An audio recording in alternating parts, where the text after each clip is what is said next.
Good evening, folks, and welcome to another Blue Hearts 1872 podcast. We're also streaming live to Saints World, our partners over there. Obviously, tonight is Southampton legend, Captain Jason Dodd.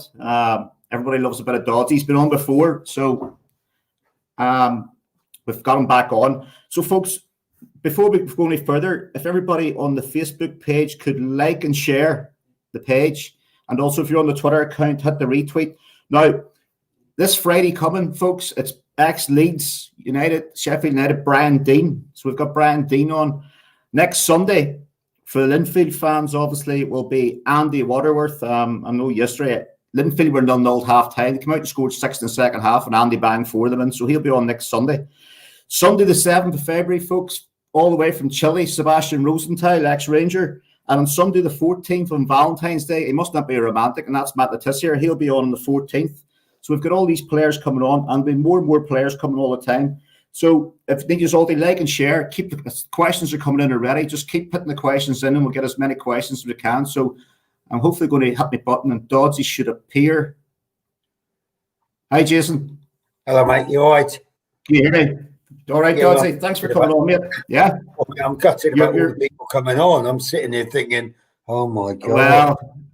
Well, they're all on to see you, Dodsey. Obviously, you're so popular, you know. You get the best of you, mate. Simple as that. Well, I just watched the numbers on my screen. The numbers are going up all the time. There we go. Keep the questions coming in, folks. Dodsey's here. He's ready for your questions.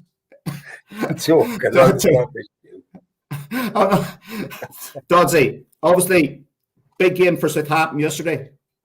Knocked Arsenal out of the cup. What do you think? Yeah, no, like I said, first half, I thought it was a little bit of a mismatch. I mean, you looked at the sides. I like it. I mean, Ralph was going with a really strong side. Obviously, Arsenal made 7 changes or whatever, and they've got a few things happening with Azerbaijan and all these sort of things. But I like it. I mean, I thought we were really comfortable. First half, it was, I'm not going to lie, when you play against Arsenal, you're expecting them to have a little bit of quality and things and maybe edge it on the technical side. But I thought we were by far the better team. Understand why in the second half we slipped off a little bit, because at the end of the day, you had a chance to go in the 5th round. But I really fancy us. You look at some of the other sides that are left in the competition. Of course, there's some Premiership sides, but there's some lower league sides as well. I really fancy us this year. Yeah, and obviously Wolves in the next round, I'd say. Won't be easy there either, but they're not great this season so far, are they? Well, the thing is that they're missing the centre forward. It was a massive asset to them. But I just look at us, and I look at the not the squad as such, but I'm thinking for a while the manager knows his team now. James is playing excellent. He's got more or less a settled back 5. The 2 fullbacks, I think, are fantastic getting forward. Armstrong. I mean, you look at the players all over the park. We're the form team at the moment, and I think, I mean, we're going to go to. I fancy us against Wolves. Now, I'm not going to lie. I think we're going to get to the final this year. Yeah, I really do. I think that the quality that we've got in the side, I really do fancy us. I'm not going to lie. We're going to be comfortable in the top half of the Premiership, but then also I think we're going to get. Is it going to be Wembley again, or is it going to be Cardiff? Or I don't know, mate. Yeah. But obviously, now they play Arsenal. Southampton play Arsenal. I think it's Tuesday night. Yeah. Ian, do you think it'll be the same Arsenal team? Well, mate, I'm doing the radio on Tuesday, so I'm hoping it's not, because I think again I'd fancy Southampton.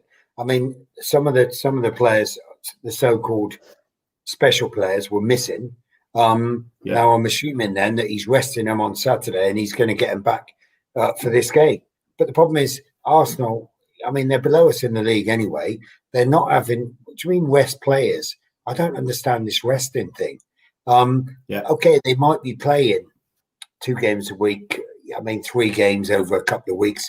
I totally understand that.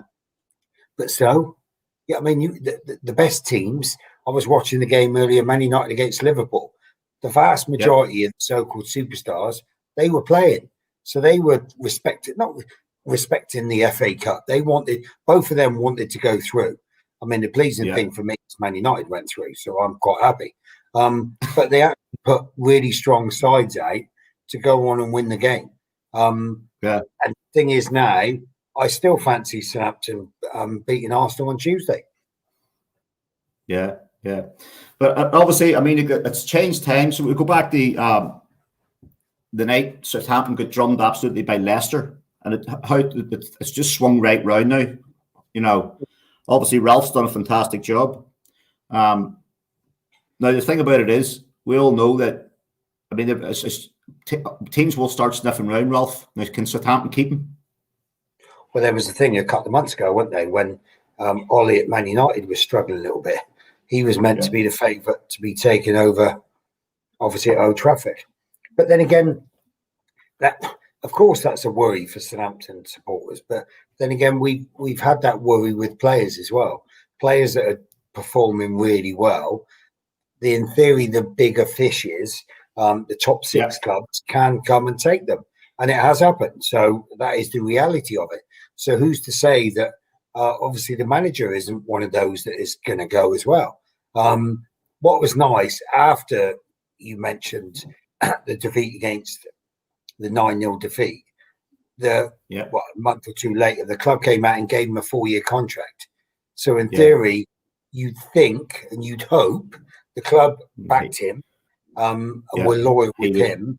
And then hopefully you'd be the same. But come on, guys, we're not being silly. Someone comes up to you and says, I'll double your money and come up and work for me. You've seriously got to think about it. So it's football is no different than any other job that's out there. Yeah. And obviously, I mean, the swinging fortune too of Southampton minutes is a form. Well, the form that Danny Ings has been in. Now, they're talking during the week there. I was reading that another few Premiership clubs are showing interest in Danny Ings. So, I mean, like, he's already been at Liverpool. I mean, would he not be better staying at Southampton where he's enjoying his football, scoring goals, England caps, instead of going up? Guys, to be fair, yeah, I think so. Like I said, he's in the England setup now. So it's not as if he's got to move to maybe one of the bigger clubs just to put himself out there. So that obviously, I mean, the England manager can see him. Pricey's been playing at England. Obviously, Danny's up there. Ryan Bertram and that, he's been in and around it as well. The manager's got to be looking at Walker Peters because I think he's been doing a great job. So, I mean, the good thing is the England manager's going to be down at Southampton and he's going to be looking at the players. So then maybe before you'd think that Danny would have to move to try and force his way into the international setup. I don't think he's got to do that now. At the end of the day, the manager's picked him before.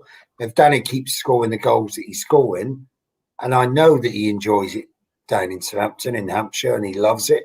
So, you know what I mean? He's had the taste of going up to Liverpool. He had a couple of years there where obviously he didn't really enjoy it as much just because, I mean, he wasn't playing. Yeah. He is the first choice now. So that's the most important thing. Yeah. So we'll take a question. There's a question from Lee Brown. I know Lee. He says, Doddy, what was your favourite memory at Saints? Well, as you know, Matt, I was very, very lucky that I was there quite a long time. But I can honestly say my home debut, I was very lucky. We had a game away the week before against QPR and Raymond Wallace, who was the right back, obviously was suspended. So I played in that game, gave a penalty away.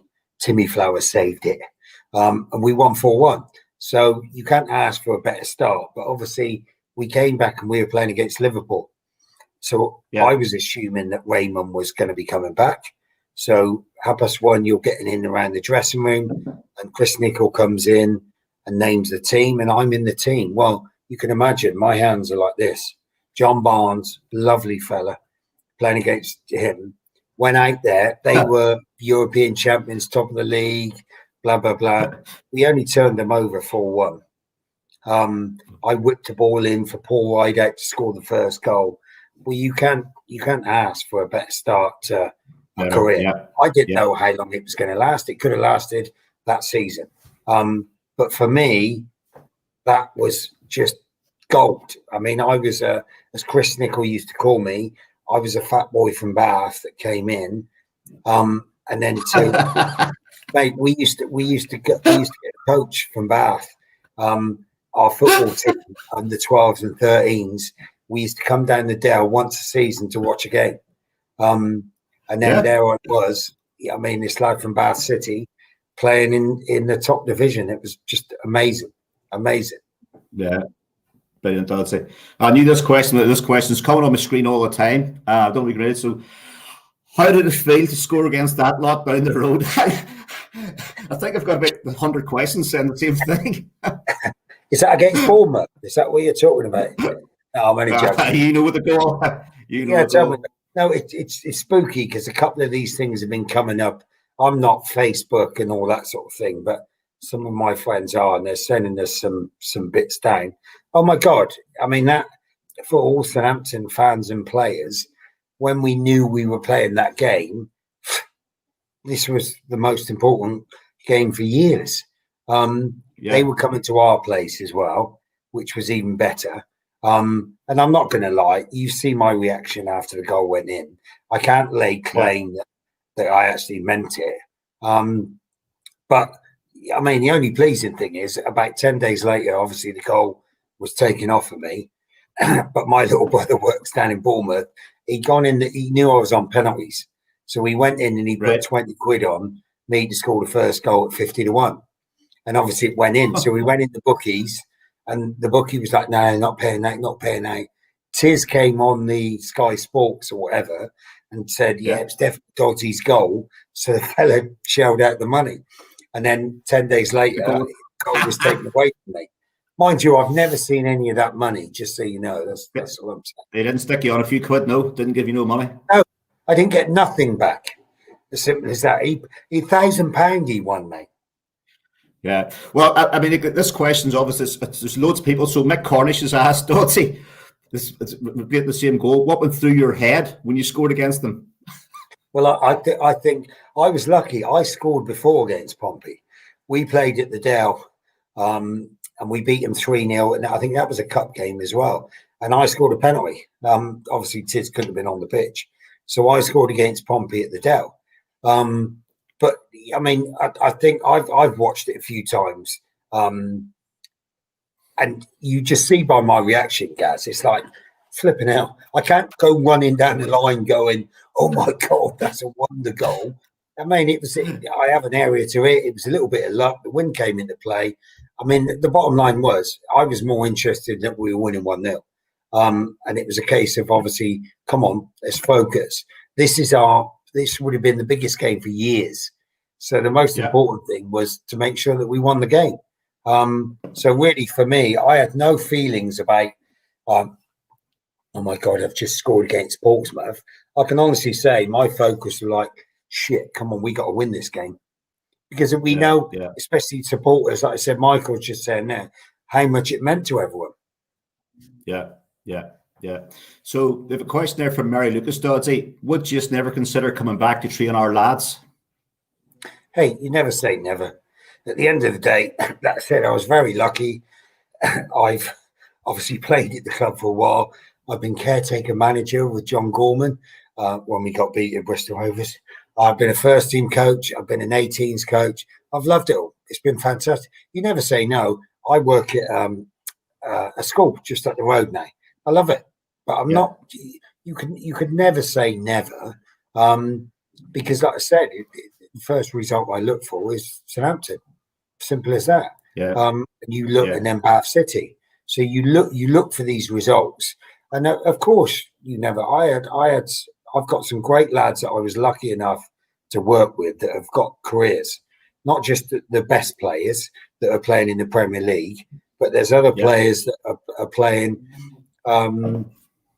Bevis Mugabe, I watched him the other day. Motherwell, he's up North, up the smelly side of the country and that. And I was watching the game on the TV the other night, and I worked with him for a couple of years. It was brilliant. He's got a career out of football, and I think that's the most important thing.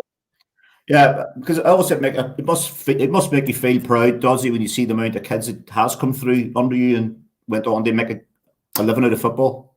Oh, mate, it does. And it's not just the ones that make it. You imagine at Southampton, every year, what was I there, 5-6 years, you had 10 scholars, maybe 3, 4, 5 maximum were making it. I had joy in making sure that the other boys, we were getting up to the other clubs to try and get them contracts. So, because those that have got the deals, great. I mean, they were lucky enough to get a deal. Well, my job then was to make sure that these other lads had an opportunity to have a career. I mean, when we first, I'm not going to get like 30 years ago, but when I signed at Southampton and I was lucky enough to get a first contract in 1990, Dave Merrington was the manager. You had 10 scholars. If they signed 4, the other 6, oh my God, they were like gold dust, just because it was Dave Merrington and the way that he prepared the boys, not just on the football field, but for life. So in theory, I took that into of what we did, because these young lads, they only think they got football, and it's a horrible experience when they don't get that chance to get a contract, and then they don't get a deal elsewhere. It's like, I mean, they're 18, 19-year-old kids. What are they going to do? Yeah, but so if you've got the kids coming through and you know they're not going to make it and they don't get the deal, does the club like Southampton actually go out and try and get them a contract somewhere else, or they just wash their hands from kids? Well, I mean all football teams. I just don't mean Southampton, but does Southampton actually go out and try and get them a deal? Well, I don't know, mate, but all I can say is when I was there, flipping out, me and Willow, and then we had Terry Moore. I mean, we used to phone up our contacts. If you knew January, February, take you guys for an example, you've been there for 18 months, you're a second-year scholar, the contracts are coming up to get professional deals. Why do I leave it until May? And then I tell you you're not going to get a deal, you're knackered. If I know you're not good enough, and just looking at you guys, I don't think so. If I know you've never seen me playing it. Well, I'm just saying, mate. But if I think that, mate, I'm making phone calls. We're playing against. We had 2 lads right at the end. We had 2 lads, Tom Leggett and Isaac. What was Isaac's surname? I can't flipping out. This was 6-7 years ago, and I'd been told that they weren't getting deals. I was distraught, mate. Distraught. But we were playing Aston Villa, so I man-to-man marked their coach and said, look, you've got to get hold of these, blah, blah, blah, blah, blah. And he was like, no, we've already promised the 2 lads that you're playing against today a deal. I'm like, okay. We mullered him 5-0. He's come up to me after and said, look, we have a little look. I'm getting someone to drive him up to Aston Villa, giving him a week's trial. Do you know what? Both of them got a year contract, Aston Villa. That I was more chuffed about that. Isaac Naomi, his name is. I can just remember the name. I was more pleased about that, mate, because in theory, Southampton were looking for Premiership players. Okay, they might have been a little bit short, but we more or less pushed to get them an opportunity to get a deal somewhere else. Well, that to me is that's my opinion. I had more pleasure in that than the boys getting a deal with the club. Yeah, so obviously then you're on, but you were told the boys weren't getting a deal. So did you not have a say in that? No. The good thing is, mate, you have a big room, and everyone has a little say about from the S&C and all sorts. So you get loads of people. It's not just one person making the decision, mate. There's loads of people making decisions on, you know what I mean, their fitness, how they've grown, whether they can last, and what are they like as a person. So the good thing is it doesn't just come down to me and you deciding. It comes down to a room of probably 20 people, and then everyone putting their obviously bits in, and then it's up to obviously people to decide what's going to happen. Yeah. I've just had a message there, Dodsey. Your ex-teammates in audience, Klaus Ludvikan, is watching in. Honestly, I looked after Klaus, and he knows this.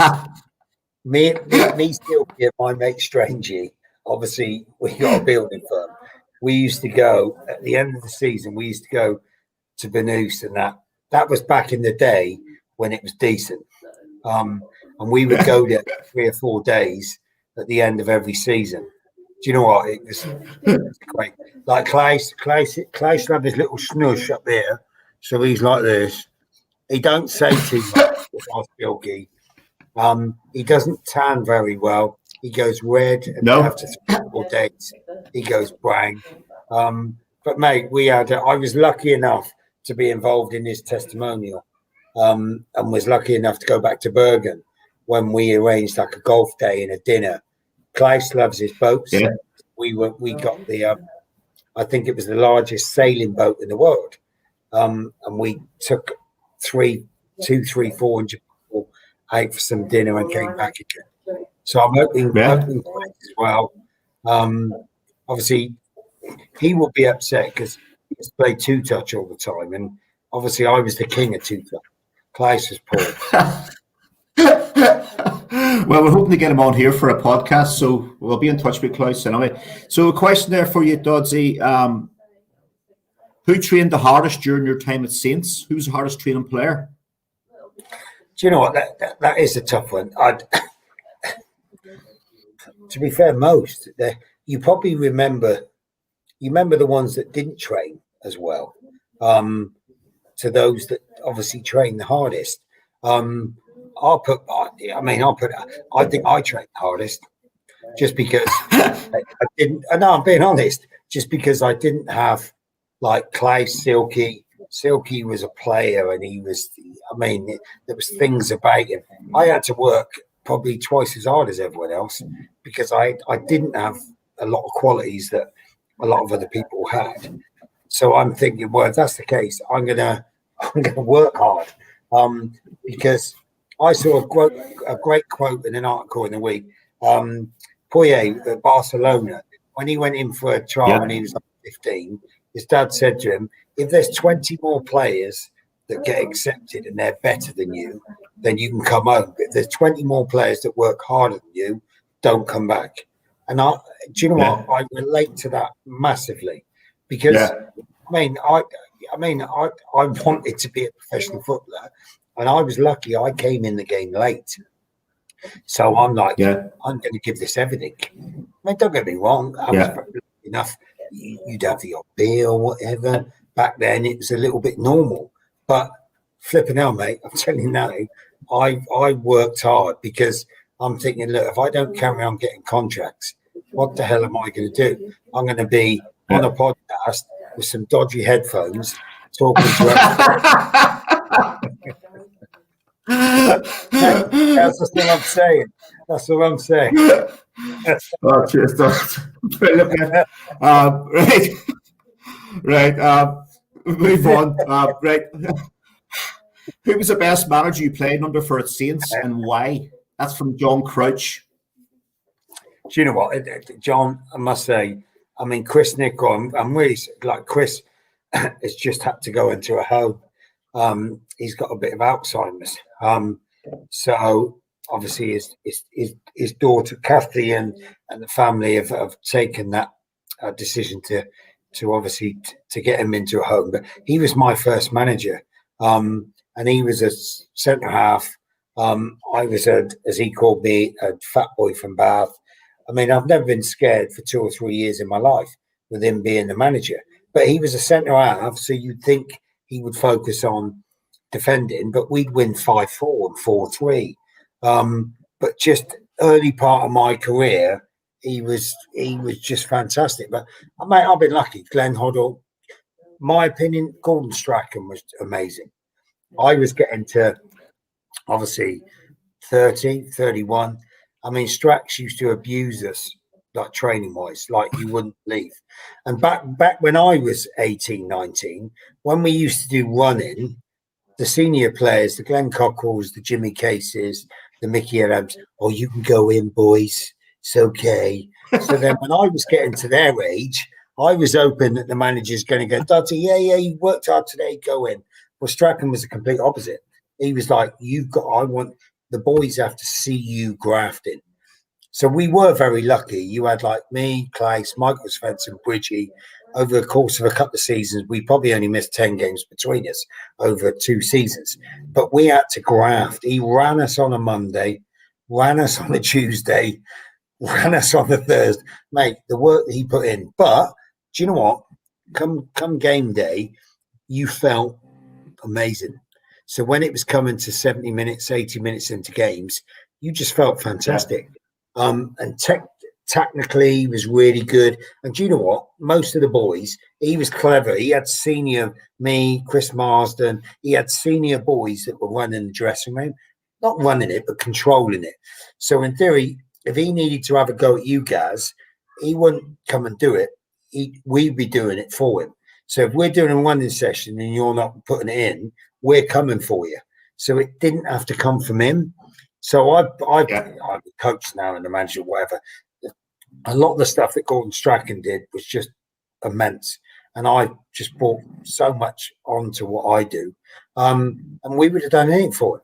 At the end of the day, we had seasons, I think we finished 8th, 10th, 9th over 3 years, which for Southampton was just amazing.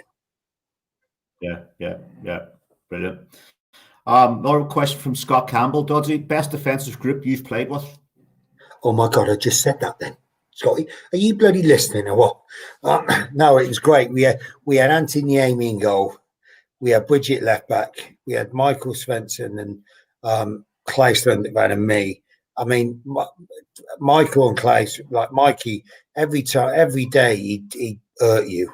He's got elbows and things. He wouldn't mean to, but you get an elbow in your head, and for fuck's sake, Mikey. I mean, it's just him. Someone like Claes is brilliant to play with because I knew I had him by the balls. So if we're playing in the game, he's magnificent for 25 minutes, and then the centre forward comes up and wins a header. Obviously, I'm like, this is back in the day when it was okay. Yes, I'm like, Claes, if he wins a header again, I'm going to fucking punch you. And I run off. And then Claes is like, he wants to fight me. So the next ball comes in, he goes, he smashes the centre forward and everything. And I'm thinking, so at half time, I'm in the dressing room first. I'm getting him a cup of tea. I got him a little juice. I'm like, all right, Dave, well played, mate. You terrific. Here's your juice. Because otherwise he'd come in and just smash me. So it's understanding your players. You know what I mean? We were very lucky. We played a lot of games together. You had Ante in goal that said nothing. Big Michael Svensson looked at you and scared the shit out of you. He didn't say too much. Bridgie wasn't the biggest talker in the world either. So we just knew each other. We just rolled off each other's body language, I think. Yeah, brilliant. There's something here, Dodsey. I recognize this. It says liven up, Dodsey. So it says Facebook user. Now that tells me that's Glenn Cockrell. Yeah, it tells me that we had an ex-Saints thing at +6. And to be fair, Glenn Cockrell wasn't even on there. So obviously he's been sledging with his kids up north today. I'm just getting it on my thing now. Just getting abused by the ex-Saints. But do you know what? It's nice. Good. I mean, we got Jamie Webb back involved, who gets hammered because he's a Pompey lad. But we're getting to meet Dean Woodford, a mate of mine that I started playing with. It's brilliant. You got Glenn Cockrell who does a lot for the ex-Saints. You get a lot of boys on there that you've not seen for a while, and you know what it's like, Gaz. In these trying times, Webby gets on there. We must get 50 bloody WhatsApp messages. And he comes out with questions. Yeah, I mean, what's your favourite food? And stuff like this. Yeah, I mean, what's your favourite colour? Like that. Yeah, I mean, what? But I think because everyone's in these strange times and that, you suck it, and you reply. You're like that. Yeah, my favourite colour is blue and things. But I think it's exactly what you're doing there, mate. It's fun. These times are harsh, mate. You need to have a bit of a giggle up, and all we do is have a bit of fun, mate. As simple as that. So it's nice to be part of a nice group. Yeah. Dodsey, the question from Mick Cornish, he's saying, who was the best striker you played with? So obviously during your time at Southampton? Who was your best? Who was the best striker? Early in the days, like we had Shearer and Paul Rideout. Paul Rideout, really, in my opinion, wasn't give the credit. He was a decent striker as well. Obviously, Shearer was only with us for like a year. You can't class Tiz as a striker. I mean, Beats, to be fair, you have Beats and Pahars. They worked like really well together. So they'd be up there, if you know what I mean. They were like, Beats would do anything. He'd run the line, he'd graft, and but he could score. So he had a bit of finesse in and around the box. Mariam, he did really well for a couple of years, got his contract, had a bit of a figure for a couple of years, and then had a really good year, scored some goals. But you know, I mean, it's you remember, you know, as strikers like Beats, you remember by goals. Beats got into the England side by playing at Southampton. That got him his move to Everton and then some smaller club. I can't remember where it was, elsewhere. But he was brilliant because he would do everything for you. And I think in those times that we had, like the late 90s and 2000s, we had players that grafted for each other. And I think that's why we did reasonably well in and around those times. Michael, who was your best player? Can you reply to that, Gaz? Who was his best striker? Yeah, Mick, if you're watching, well, he is watching, type in the comment section who your favourite striker was at Southampton. Question, Dodsey, from Wolf Marshall. I know Wolf really well. He was on the podcast last night. Massive Rangers fan. He's asking, nowadays, do you recommend young players to clubs if you see a prospect these days? So basically, you do a bit of scouting, or? Well, when I first left Southampton, 5-6 years ago, mates would turn up. I did loads of scouting. But obviously, now I've got a little Proco football club. I set them up, me and Sam, 3 or 4 years ago. We work with 5, 6, 7, 8, 9, 10, 11-year-old kids. And we work out at Bishopstoke, Wilden School, Wide Lane, obviously the new place at Stoneham. Mate, you're going to get some really good ones, don't get me wrong. It tends to be a lot of the parents come to us. They've got a 9-year-old kid or 10-year-old kid, and they've been asked to go in for a 6-week trial. What do we think? So we'll just be honest. I mean, guys, the honesty, I'm not going to phone up someone and say, oh, my God, Gary is magnificent. But if your mum and dad come to me and go, what do you think we can do and things, then I'll give them advice, as simple as that. I mean, this is I'm not going to lie, mate, it's a brutal industry. You have lads when they first start an academy at under 8. By the time they get to under 18, mate, I bet none of them are there, and it's a completely different. I mean, and it's horrible. It's brutal. It is a tough industry to crack. As simple as that. We had interesting actually. We had a pro, because I got my pro license. That we had a CPD for an hour, and it was talking about whether academies are going to carry on. Because you get the top academies, they're spending 3, 4, 5 million quid a year, but they're Premiership academies. So in theory, they're okay. When you step down to obviously the Championship and things, I mean, okay, category 2, 3, 4. Of course, the money goes down, mate. Don't get me wrong, but it's a lot of money to spend. So if you're thinking, just say, here's an example, because I've seen the blue in front of me. Pompey are right up there at the moment. Are they going to spend £500,000 on the centre forward to try and get them promoted, or are they going to invest it into the academy? It's a tough one, you know what I mean? To try and get someone to come out of the academy to get into that first team. So really, I don't recommend any boys to anyone, but parents come to us. We deal. We've got 56, 70 kids. If the kid gets approached, then parents come to us, and I'll be honest, simple as that.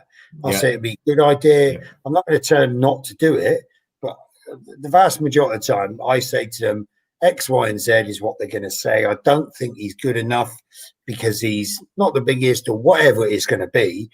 And the sad thing is, the kid comes out of your system for 6 weeks to go in for a trial. Then when he gets released, he tries to come back, but we've replaced him with someone else. So it's like, it's harsh, and I understand that. But for me, get the kids. They're saying the Dutch system now, Ajax, they're not doing academies until they're 13 or 14. They want the kids to enjoy it and have a bit of fun. Because what worries me is not the ones that do well, but the ones that don't, they never play football again. And you're like, flipping hell. I loved playing football at 11, 12, 13. That's all I did. I mean, I wasn't coached. I had the dad of one of our lads in our team was coaching us.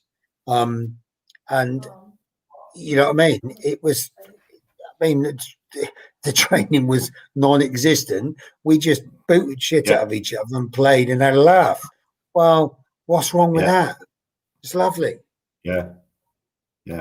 Now when Wolf's asked that question, because Wolf's obviously, I know Wolf is a massive Rangers fan, lives in Aberdeen, but he'll want to know your opinion, Dorsey, on Stephen Davis. Do you know what? How good was David for Saints? Mate, but do you know what? Let's not talk about him as a footballer, because he's probably the best footballer ever to play for North Violet, in my opinion. Not just because he's got the caps, but you'll see him. He lived, away from me. I saw him I played golf at Ockley, and he was there with Pricey and Fraser. So you've got Stephen at Rangers, you got Fraser Forster that played at Celtic, and then you had Pricey, and they're good mates. But you know what, Stephen's what a lovely, lovely fella.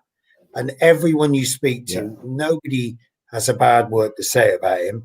I've watched him obviously a few. I'm only watching Rangers now because I know you'll be asking me questions. So I'm thinking, shit, I got to watch some of these games. He is, mate. He's a manager's dream because he's a no-brainer. You ain't got to worry about Stephen. Yeah, he might not have a great game, but it's not because of he's not putting it in. Sometimes you just don't have a good day. It's like everyone. You might have a bad day, but you know what? Those come around very, very rarely. And he is a dream to have in and around the dressing room. Yeah. Mate, I'm telling you, he is. Yeah. You guys are very lucky to get him. And I think he's still got another year or two in him as well. Even though he's obviously, was he 35? There's still a couple of years left of him, especially playing up in Scotland. Yeah. About peyton, Dorsey, do you think Saints let him go just a season too early? No. Yeah, but I just think it was a great opportunity for Stephen, and obviously because he'd been so good to the club could have kept him. Yeah. And said that we're going to get half a dozen games out of you next year. But you know what? I think the club went, look, you've been such a great servant. We know you want to play games. Yeah. Stephen wouldn't sit there for the money and just go through the motion. He wanted to play. So I think it was great for the club. The club were like, look, he's been fantastic. So let him have an opportunity to go up there. Because let's go back, guys. Celtic are the main team up there. We know that. So for him to go to Rangers, it was a bit of a gamble. Yeah. But I mean, look at how well Rangers are doing this year. I'm going to say he has, even though the manager Stephen's fantastic, as in Gerrard, but he will have a big say in that dressing room because he just does things the right way. Yeah. By the way, Claes, no. Claes, Facebook user my arse. Claes, I'm not going to lie. Claes used to turn up for pre-season training, right? I swear on my life, he was like a vagrant. It took him 3 weeks. No, I'm serious. He was, every single, for the first 3 weeks, you think Claes would have to go to hospital because he was collapsed on the side of the pitch. And then after 3 weeks, he's suddenly the main man and he is on fire. But he was, I'm not saying, Claes is a great trainer, but he was the worst one to come back after. Like Claes's off-season was an off-season. But the thing is, he put on half a pound because he was all skin and bones. He was like Steptoe, his old man. That's what he used to look like. So he didn't put any weight on, but he was just dying for 3 weeks. Oh, brilliant, Dodsey. Right, Dodsey. Who in the Saints dressing room created the most banter and practical jokes? You know what? We had lots. And I think, I mean, I mentioned earlier that we were on the ex Saints little WhatsApp group that we got going. I mean, as soon as you got Yeah. on there, these are people that I played with 30 odd years ago. Like Dean Radford, I played in the under 18s at Southampton, and straight away he's given me stick about my Barnet. He's given me stick about my gear. I just think, I mean, I just think it's we had a group. We were always, especially in the 90s, we were all the favourites to get relegated. And the thing is, the thing that you used to get out of it, Tommy Wood was on tonight, Neil Madison, Jeff Kent, all these sort of people. We would have decent players, don't get me wrong. But do you know what? We would do that extra bit for everyone because we knew we had to. We had someone special in Tiers, obviously, that could win us a game for nothing. But it just meant that we all had to give that little bit extra for each other. Oh, mate, there was banter galore. Yeah, I mean, like we had when we first started, we had 1920, 21. We had a group of 7 or 8. We used to go down to 147 Snooker Club, and there's a lady called Denise Bidle. Denise used to do the food, and we used to have like a snooker tournament, and there were 3 tables playing, and you would play each other once, and the loser had to get the bill. As soon as you won 2 games, you're like, Denise, get me a steak sandwich. Get me, honestly, mate, the bill used to come in, and it was probably near enough half your wages just on one afternoon. So you imagine if you, and the good thing is we were all about the same. We were quite good because we were in there all the time. You would, I mean, the bill that you'd have to pay would be half your wages. So as soon as you won a couple of games, you know you're abusing the other people by going, like Nicky Banger was the worst. Nicky, he used to crumble. He hates it, but he used to crumble because you put him under a bit of pressure and he had a squeaky arse and he'd collapse. But we used to, mate, honestly, it was, I mean, those were my highlights, mate. And it was just banter that were maybe because we had some serious older pros that we were scared of. So really, we took most of our banter came away from obviously the club. Yeah, brilliant, Dodsey. Remember, folks, if you're on the Facebook page tonight, just like and share. And if you're on the Twitter, hit the retweet button. But we need everybody to like and share the page. Dodsey, question from James Montgomery. Your favourite stadium played in?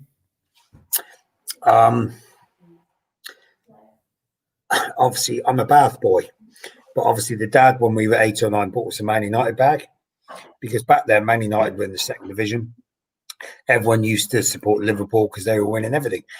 So I supported Man United. So to get an opportunity to go up and play at Old Trafford was just like, well, you can't imagine, mate. As simple as that. But then playing at Anfield, I mean, I was lucky enough to play a lot of these venues before, obviously, seating come into play.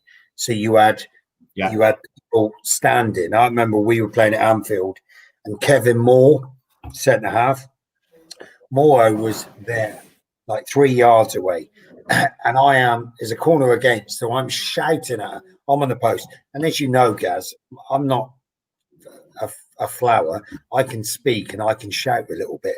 I am shouting at him from 3 yards away, and the noise of the cop is so like unbelievable. He's there. He can't even hear me, and it's like flipping. So you suddenly get to understand what it was like. Obviously, being around it. I mean, it's only when you reflect on it now that you think about it. But I mean, there were some amazing places that we went on a pre-season trip and we played against Juventus, right? Roberto Baggio was playing. We were in this village. It was a pre-season trip. We were in this place. It was in a bowl, and you have mountains everywhere. It's only like 5,000 people in this stadium. Oh my God! Like it wasn't really a stadium. It was, I'd say, not being rude, but it would be like a non-league like ground, but beautiful. The setting was just immense.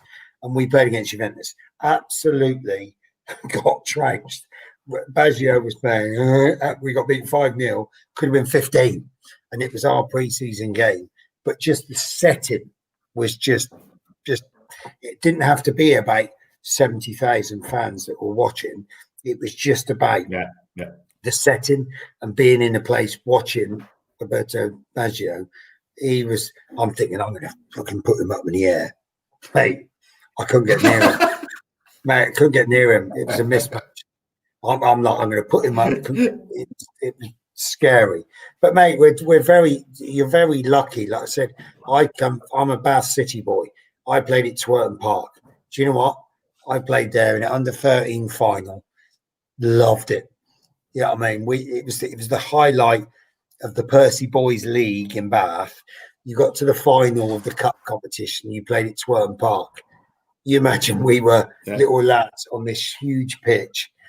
I follow Bath City now. But I remember that. I remember playing at Twerton Park. I remember playing at Radstock and Chippenham and all these sort of places that the wonderful stadiums are brilliant. But then remember the places where you've gone in there and it's freezing and there's no water and there's no toilet roll and we've all been there. We can all talk about the wonderful stadiums and things like this, but I think I remember that Bath City. I used to sweep out the dressing room, mate. I used to have to make the program. Me and 3 of the other schools and that there. Unbelievable. But do you know what? I loved every minute of it. Yeah. And that's when you talk about there, Dorsey. Question from Tara at the well. Whose boots did you clean and who cleaned yours? Well, I was lucky actually, Tom, because when I came in like January, February, at the end of the second year scholarship as such. And we had like Jeff Kennedy, Nicky Banger, all these sort of players. So I cleaned Barry Horn at the Welsh International.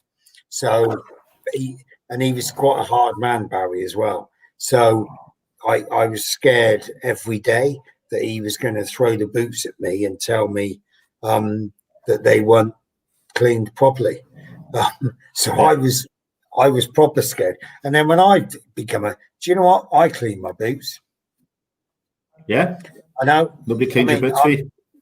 I'm quite, anal about making sure that obviously it's done right. I probably had a couple of young lads because that was the normal that were obviously tagged to bring my boots. Obviously, you had a kit made up and your boots would be in there, so you would have had a few of them. I'm not going to lie. Because I was so focused on making sure, I'm sure when the boots turned up, I would have cleaned them, even if one of a young lad would have cleaned them for me. Yeah. But I like that. I know it sounds, sorry, Gaz, I know it sounds silly, but it gets a rapport and it gets, I don't think they do it a lot anymore. No. And do you know what? When I was there, they had to do it and they had to do jobs. We had players like Luke Shaw trying to sneak out the door as he's playing in the first team game in the evening. I'm like, what the fuck did you do? Go and do your job. It's like, those are life. Yeah, but guys, those are life skills, mate. And do you know what? You went and did it. Simple as that. Because you created that little environment brilliant. To make sure that, these are life skills to move you forward. Yeah. Brilliant, does it? Good question from Brian Roberts. How good was Naomi? Does it? Yeah, Anti was fantastic because he wasn't the biggest, so he wasn't like a Fraser Forster 6'2", 6'3", 6'4". Anti was probably 6 foot, but flipping out, could he make saves? And that was back at his distribution was decent as well. So it wasn't really starting into how the keepers distribute the ball and play around and things. But Anti was just so nimble. And he never said a word. You had some keepers that would fight you and run after you if you chipped them in training and things, and would be constantly barking orders. Anti very rarely said a fucking thing, if I'm honest. But then again, it didn't worry us because he'd pull a save out of his arse and it'd be keeping us in the game, and everything is okay.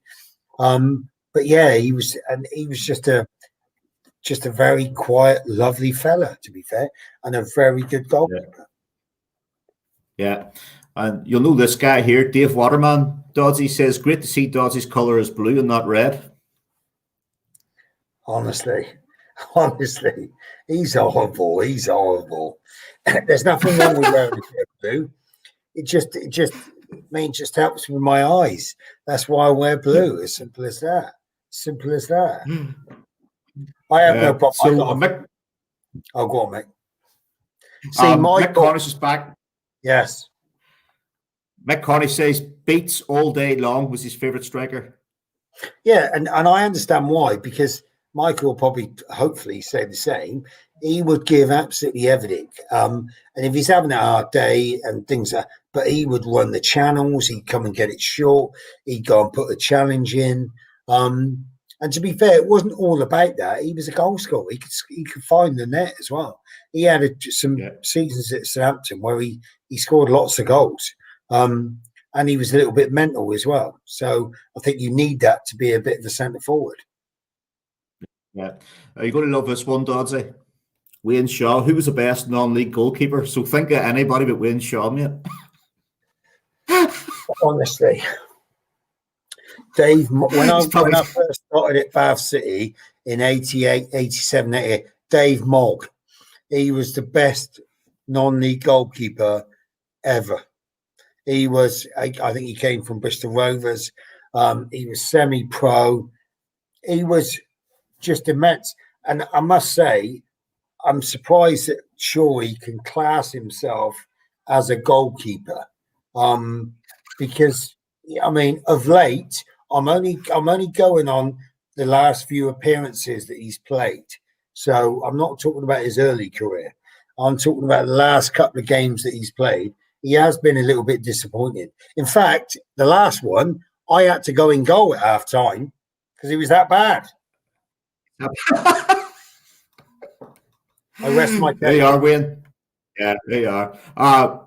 Okay, question from James E. Robertson. If you could pick one game from your playing career to relive, which one would it be and why?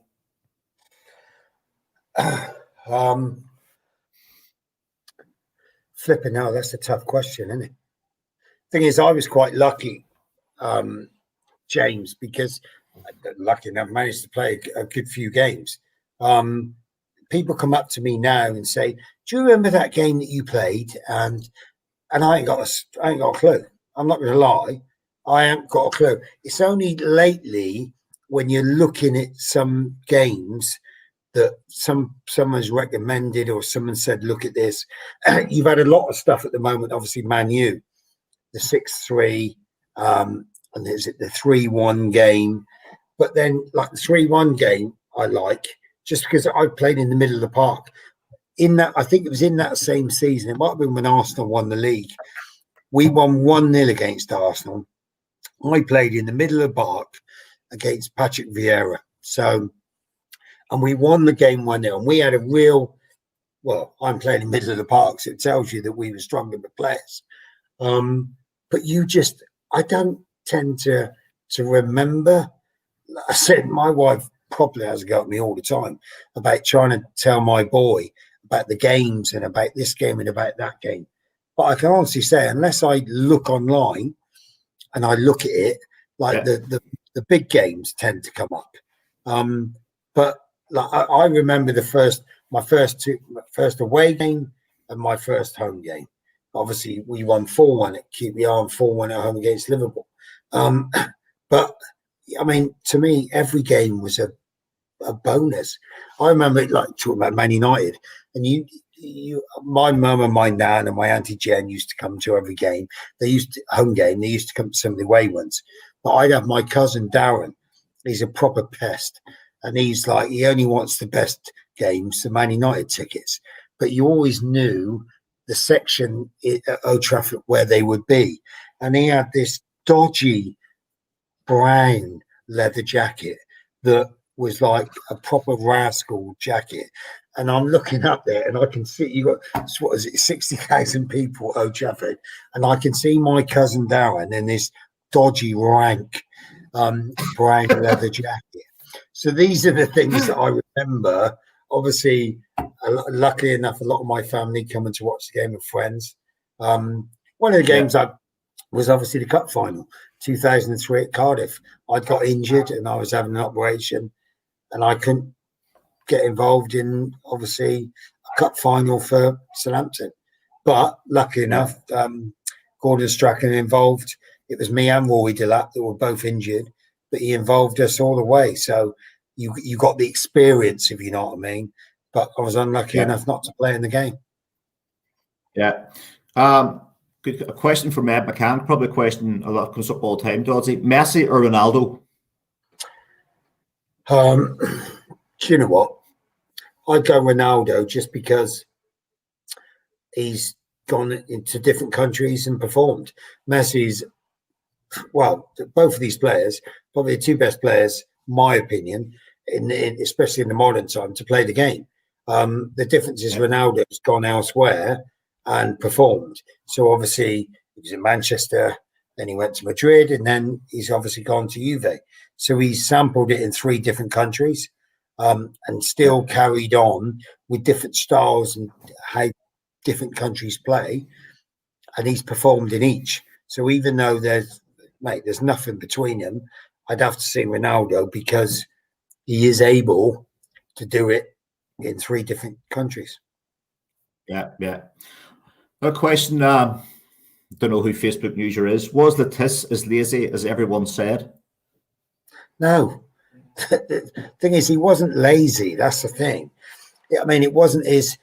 I mean, he would win a game for us. Simple as that. Yeah. So it wasn't that he was lazy. I mean, he would be the last person off the training ground just because he's smashing balls in the top corner from everywhere. That it's pointless me and you going at the Gaz because we ain't doing what he's doing. So the bottom line was, we understood what a talent he was. At the end of the day, if I've got to run a bit more, well, I'm going to run a bit more because he's going to win us the game. I'm not going to win us the game. Yeah, I mean, I'll help in the team environment to give us a chance of winning the game, but I didn't have the qualities that he had to obviously win the game. So I don't think it was him being lazy. It was a case of where did we want him to do all of his work? Well, we wanted him to do all of his work in the final third. So does it mean that he doesn't have to run back as much as somebody else can sort that? I don't mind. I'll give him the ball and he'll win us the game. Yeah. Fantastic player. Dodsey, another question. The Dell or St Mary's? I'll make the Dell all day long. The Dell was, we were saying about the ex-Saints thing, Raddy was saying, we used to do crash around the track, the Dell. You had obviously the pitch and it was below, wasn't it? You used to do crash with Dave Merrington running on the outside of the pitch, but just everything about it. Like we're sat here, guys, and you're handing the ball up to obviously you're in the stand to the players on the pitch. It was amazing. I loved it because the connection was so close that you couldn't not feed off the supporters, and just parking in the car park used to take you 15, 20 minutes to get into the dressing room because everyone was allowed to be in and around you. It was great. I loved it. You know what I mean? Okay, it used to take me 1 minute because no one asked me for my autograph, so I just flew through. What I'm saying is, it was you were really close, and the supporters felt a part of you in that as well. And that's maybe why we struggled to begin with when we did move across to St Mary's, because we were used to the atmosphere being enclosed and on top, and it used to it. The opposition didn't like it, simple as that, and we were used to it. And I think the fans loved it as well. There was things about being so close and enclosed. It was fantastic. Yeah. But but we had to move for the club to move forward, mate. We had to move to St Mary's because football's a business now. So we had to make money. Yeah. Question, Dodds, from Emma. Do you think VAR is a fair way to decide the offside rule? Fucking Emma, you tell me what the hell is the rule? You know what I mean? It's like 1 minute it's your arm, Next minute it's your ear. Next minute it's the heel. I think the problem is don't get me wrong. I think VAR is a good thing, but the thing is now it's. I love my cricket, so I like watching my cricket. So it's a little bit more straightforward on the cricket because it's easy or easier to see. Whereas on the football, I'm still not sure. Is it an arm? Is it a leg? Who is in the wrong position, the right position? I want it to be right. And in theory, over a season, you imagine if you go down because you've had 2 offside decisions not given and you've lost 2 games. So in theory, it should even it out. I just think it's like everything else. It's a few little teething little problems. Nobody's really 100% sure, is it working correctly or not? I just think we got to hang in there and just see, hopefully, it works for the better. Because not after a while, 90% of the decisions now are correct. But there's still that 10% where, in theory, if we're using video evidence, surely it should be a lot higher. Yeah. Okay, so I'm glad this question came up here because I spoke to you earlier on, Dodds. This is from James E. Robertson. Obviously, James is involved with Linfield. He says, can you remember Alan Blaney's save against Alan Shearer? Now, I've looked everywhere today and I finally found the video of the save. And it was photo save of the saving on Sky. You remember Alan Blaney? I remember Al. He's a lovely, lovely fella. I can't remember last week. Well, what year was that where he made this save? Was it in training? No. I think it was an FA Cup game against Shearer. It was a header. Was it? Yeah, it was photoed on Sky Save the Season because that's obviously I found it on YouTube. And obviously why he's asking us because Alan Blaney had played for Linfield for 5 years. But yesterday on Sky, he's goalkeeping coach at Larne now, and Larne was on Sky, and they said about Alan Blaney was once voted for the best save in the Premier League against Alan Shearer. So, did you play that? Did you play? Mate, I can't. I'm not going to lie, mate. I can't remember that. Not that Alan didn't make that many saves. I'm not saying that either. But obviously, I can't remember this worldy save that he made. But I'll stick it up there. But Alan was. I'll send it to you. Yeah, send it to me. I'll get on YouTube and have a little look. But it's nice to see that Alan obviously has moved over to the coaching now, and he's doing really well. Yeah. Now, here's a question for you, Dodsey. Maybe, what do you think of Rupert Lowe signing Harry Redknapp? Honestly, he's just loading me up now, isn't he? What can you say? He got relegated. Harry was the manager and we got relegated. I'm not going to go into details like what I thought. But Rupert got a lot of stick, which I felt was really harsh.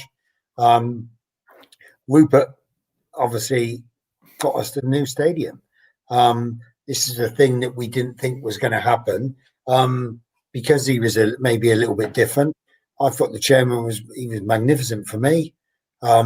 He promised the fans that he would get us to a new stadium and move the club forward, and he did that. Yeah. Of course, he's going to make wrong decisions or decisions that don't work out. Obviously, the decision bringing Harry in just didn't work out. Yeah. Okay. I'm very move on from that. Yeah. How good was Ian Dowie? Do you know what? He's probably the best dancer in the club. You know what I mean? You get into a club and all that, and he'd be the main man. And then, do you know what? Ian Dowie he took a lot of stick, right? But do you know what? The boys absolutely loved him. You couldn't have asked for a better team player. Okay, his touch was worse than yours, Gaz. But the pleasing thing about him was he used to think he was the best player on the pitch. He was, do you know what? I can only speak highly of Ian Dowie. Like I said, he was just magnificent. Yeah, he didn't score as many goals, but do you know what? In the times that we were, we needed people to be working hard for each other. he was the lead. He was brilliant. He was magnificent. And like I said, he was not a bad dancer. He was probably a better dancer than he was a player, mate, if I'm honest. You talk about dancing, Dodsey, in clubs. Was he there the night when you went in the pre-season tour in Northern Ireland to Bangor? Yeah. You get me in trouble by saying that, mate. I don't, mate. I'm not getting involved in this. But it was a good little trip as well. It was pre-season as well. No, we worked really hard, and then we were given a night off, just to have a couple of scoops, and that's all we did. Yeah. And who went on the microphone in the nightclub in Bangor? Yeah, I was in bed, mate. So I was one of the good boys. I'm just putting it out there. I was in bed, and I heard him and Jim Magilton coming. The Saints are in the house tonight. I'm thinking, we are in trouble now. We are in trouble. Brilliant. Okay, Dodsey. So that's another name you mentioned there, Jim Magilton. Hard-working player, Dodsey. The time he was the Saints, yeah? Do you know what? He was good lad. Mate, I'd say he was one of the best players that I played with. Just because if I was in trouble, I knew that I could look and Jim would try and get you out of it. He was the most underrated player, I think, Southampton. Never give the ball away. Was just a pleasure to play with. I knew if I was struggling a little bit, I could look to someone like him and he'd help me out. I'm being honest, he was one of the best players I played with at Southampton, just because, he might not have been given the credit, but he was comfortable on the ball. He'd link up the play. He could spray the ball everywhere. And he was a really good lad as well. He's brilliant to be in and around the dressing room. And he was one of our leaders. Yeah. Okay, Dodsey, if you could hit one player in a 50-50 tackle again, who would it be?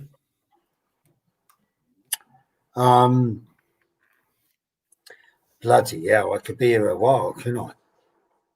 No, we had I played it up at Wolves in a game, and Henry Camara, obviously, I took a touch and he took me out in knee height. And then I'm getting oxygen and I'm at the hospital, and that set me out for about 6 months. So I'd probably say him. I wasn't a dirty player. I wouldn't try and hurt someone. I might talk them to death, and I might bore them to death, and abuse them to death. But I wasn't really one to like smash people. But it was a naughty challenge that he did on me. So if I'd have to say one, it'd probably be just because he put me out of the game for 6 months. Yeah, I'm sure that's Henry Camara was up at Celtic. He played for Wigan. Yeah. Well, fair enough, Dodsey. Crack on, mate. You crack him out. Yeah, tell me about it, mate. Yeah. Okay. So, Dodsey, a question there of just obviously, I think your phone's going, mine's going as well. So it says, do you think some players would have done better to stay at Saints instead of moving on? And if yes, who? So obviously there's been a load of players who've left Southampton over the years. Never maybe. Thing is, it's hard because in theory it's like everything, and that's some players left because they might have been playing in the same league, in the top flight, but obviously they were getting more money. So you can't fault them. But all of us boys and that had family, be it a wife, girlfriend, kids, or you had close family. Yeah. Ours was a short career. So, but lots of players went for the money, but moved to another club and were getting an extra couple of quid in the pocket. But then after about 3 months, we're like, it's a shithole up here. What the hell am I doing? You come, mate, on the South Coast, it's beautiful. You know what I mean? Yeah. Where this fellow had gone up past the Midlands a bit further up, and he's freezing. He's down. What am I doing up here? So it isn't always greener, but it's like anybody that is any profession. If you move job, everything's a gamble. I mean, it might be better than what you're in at the moment, and it might be worse. But I mean, the bottom line is a lot of the times from Southampton, the players went because one, they got more money, which is fine, but they wanted to further their career. So you can't fault them for that either. Yeah. You'll be pleased to know, Dodsey, that Wayne Shaw is bombarding the board with stuff, but I'm not going to cut him up, mate. Yeah. Don't get him off. Don't get him off. Right. So, Dodsey, if you were playing, when you played pro, what player did you play against? You thought, fuck, here we go again. You know, I don't want to play against him. Who would you go out and think, oh, fuck, here we go? Do you know what, mate? Every game, it was, I look forward to every game because you had, but back in, I'm not boring you to death, mate, but back in my day, they had proper wingers. So you had like Giggs and Overmars and Guppy. You had proper wide players that were in the team to take fullbacks on, to deliver crosses. So, I mean, not each game to the next game, mate, was completely different. So you had to do your homework. And nowadays it's normal. But if I was coming up playing against, say, Man United, flipping out, I'm doing homework on Ryan Giggs. Has he played the last games? What's he done? Has he created? Has he scored his goals? So I was doing work on my opposition. But, mate, it was the best league in the world. So, I mean, one, of course, you were nervous because you were playing against the best players. But then again, there's the challenge. Okay, what are you going to, as before, sure, he's going to put one of his stupid fucking questions on there. I wasn't one of the quickest, but I was quite smart in the head. So I had to be quite clever. So really, the bottom line was I enjoyed playing against these players because it was a challenge. It was an individual challenge to get the better of my opposition, but then also to try and win a game against really good teams. Yeah. You made any red cards in your career, Jason? No, I had a handball on the goal line. Where was that? Who was that against? Newcastle, I think it was. But I had a red card playing for England under 21s, which was horrendous. It was in the Toulon tournament in 1990, and we had obviously Shearer and Rod Wallace. So we were all in the England under 21s. So we went out to Toulon and we won the first game, and I think we won the second game. And then the third game we were playing like one of the African, I think it was Egypt or something like that. And obviously we were winning 5-0. And obviously being Shearer and Rod Wallace, they're superstars, so they get subbed off early. So they go back to the dressing room. So obviously I'm playing on. The ball gets played to me. I play it to my centre half, right? And this lad comes and takes me up in the air, and I've hit the ground, winded, jumped up and looked at him, and he's on the floor squealing. And I'm thinking, what? Turn around, 3, 4, 5 of their players have come up, spitting on you and all sorts. Referees come over, give me a red card, right? And I'm like, so obviously I've come into the dressing room, and obviously the Shearer and Rod are in there. So I've come in, and they've obviously, where's everyone else then? So obviously I've been sent off. Well, they were crying, mate. They were crying. There was me being distraught that I've been sent off. They were crying in the dressing room because they were expecting the rest of the lads to be coming in, and I'd been sent off in this game. Yeah. Shocking. Yeah. Well, Wayne Shaw again, he's bombarding the screen, Dodsey. But we need to remember, do you remember the time we played the last game for Lee Rigby? Shaw done well, didn't he? Managed to concede 3 in the last 5 minutes. Honestly, did he not cost us the game? That's all I'm saying. Mate, he cost. All I can remember is coming out at half time and him having a pint off the Rangers fans and him downing it in about 3 seconds. Brilliant. Shock.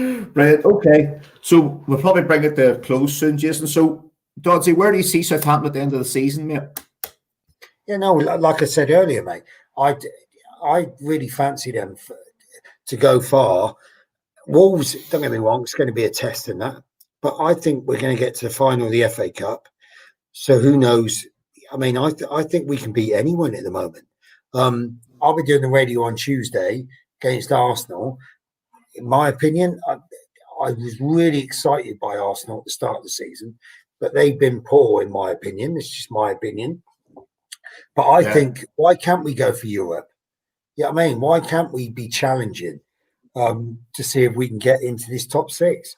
I think we got the squad and the manager to get us in there.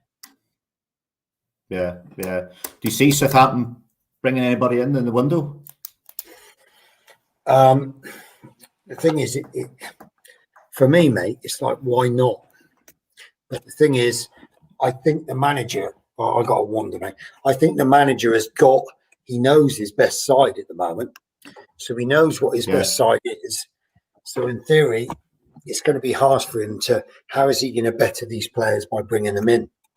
So it would be nice. But then again, if you were one of the players, would you be disappointed if he does bring someone else in and you're not playing in the games? So I think that's the problem I think that he's going to have. Yeah. Okay. There you are, Dodsey. We got a tour of your house as well, mate. Cheers for that. I'm having a wonder, mate. Are you going to do the same? No. I'm going to bed, mate. Well, Gus, thanks for having me on again. Yeah. Dodsey, it's been brilliant, mate. Absolutely loved it. If you need me to anything else, mate, you know where I am. And obviously, for the people that are on there, let's hope that we have a good second half of the season. Yeah, brilliant, Dodsey. Fantastic, mate. Jason, thanks for coming on, mate. We'll catch you later, mate. Yeah, no problem. Catch you soon, Dodsey, thank you, mate. Thank you. Thank you, mate. Thank you. Bye-bye. Okay, folks, so there you have it. Jason Dodd. Some good answers, good banter from Dodsey. Folks, remember now, I need us all at the minute to like and share the page. That's important. And that's all to people in Saints World. You've got to share this so the more people we get to this page, the more players we get. Obviously, on Friday, it's ex-Leeds, Brian Dean will be on. Sunday, the 7th of February, ex-Ranger Sebastian Rosenthal live from Chile. And then on Sunday, the 14th, for Southampton fans, known to Southampton as Lee God, Matt Letizia will be on Valentine's Day. So if you're bored on Valentine's Day and you've had enough of the loving, put your earplugs on, you can listen to Letizia for an hour. So folks, I hope you enjoyed it and we'll catch you later on. Good night, folks.